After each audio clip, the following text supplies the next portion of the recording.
Now, this is the first direct clash between Russian and American forces or assets in this year-long war. And the US called in the Russian ambassador to protest, although where it goes from here, who knows.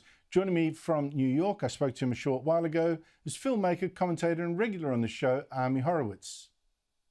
So, Ami, I always look forward to our chats, but you told me just off air before we started here that you just witnessed a shooting. I mean, what the hell? What's going on? Yeah, I was I heard a shot. I was maybe 90 to 100 feet away. I heard a woman screaming, turn around, 2 more shots.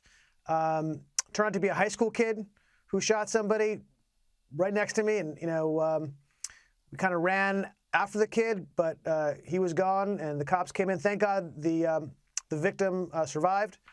But this is just part of the decay of our big cities in the United States because of this horrific leftist policies that we've been experiencing. This is unfortunately nothing new, just I happen to be in the wrong place at the wrong time.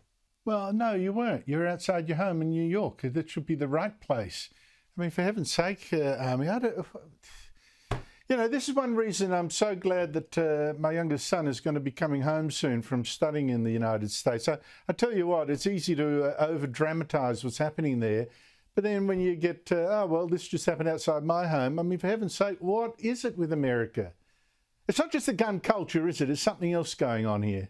No, look, Canada has more guns per capita than the United States. That's not the issue.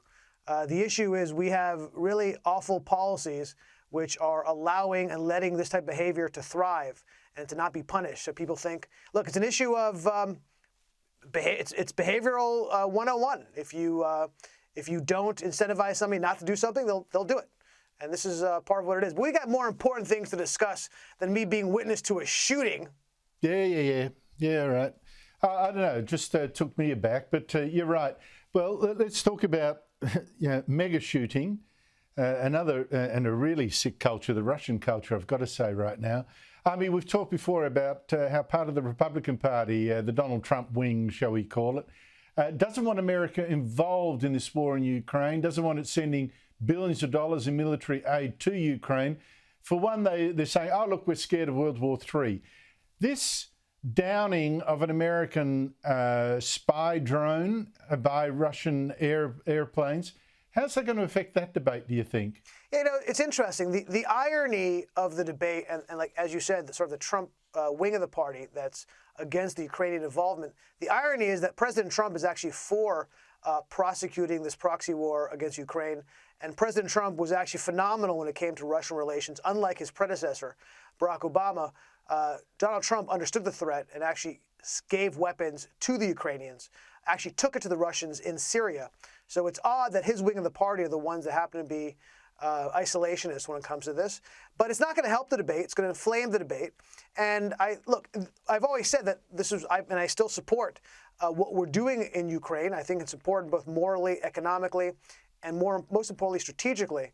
But always said that there's a risk involved. This is one of the risks. But to put it in context, we have to understand that Russia and the United States, our war fighters get entangled often, particularly in the corridor between Alaska and Siberia. And we've been operating drones in the Black Sea area to keep an eye on the region for years, well before the conflict in Ukraine. This is something we've been doing for a long time. It really had nothing to do with the drone being there, nothing to do with our support of Ukraine. But there is a risk, and the risk is Russia. You can never tell how Russia will react to something, particularly when they're wounded, as they are in this conflict, and they reacted in a very provocative way, and I'm glad cool heads prevailed and we didn't take it to the next level. But this is part of the risk, for sure. I just think the risk is worth the reward. Oh, look, I agree with you completely. I'm just looking at the debate on the American side. That is going to, I think it's going to inflame it, as you say. Ami, it's been huge news here that the US has agreed to send or sell us some of its Virginia-class submarines. Even this Labor government of ours has now tied our defence to the United States for decades to come. Like we're in a special partnership that means the US is on our guardian because Australia feels quite isolated and a little bit weak in this part of the world. Now, all this news is very big for us, but I wonder whether Americans are seeing it quite the same way. I'm sure in the Pentagon, corners of the corridors of the Pentagon, maybe they do. But have you heard anything at all in your media about this deal that's transfixed us? I mean, don't take this the wrong way, but no, nobody's really talking about it. Having said that, I actually think it's a very important move. This is the U.S. projecting power into an area that we need to show up in, because if we don't, China has and will. They will take up that space.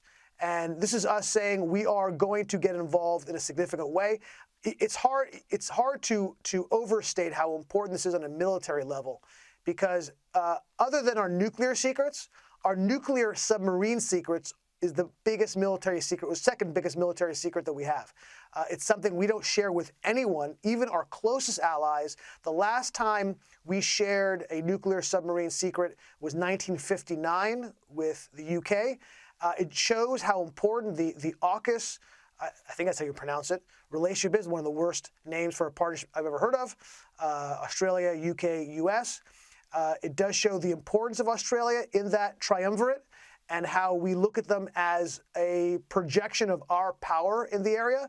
And it shows that we have to spend as much time there as necessary and support our allies, whether it be Australia, Vietnam, South Korea, Japan. We need to show up in a significant way, and this is one of the ways we're doing that, by sharing our nuclear technology, our submarine technology with Australia.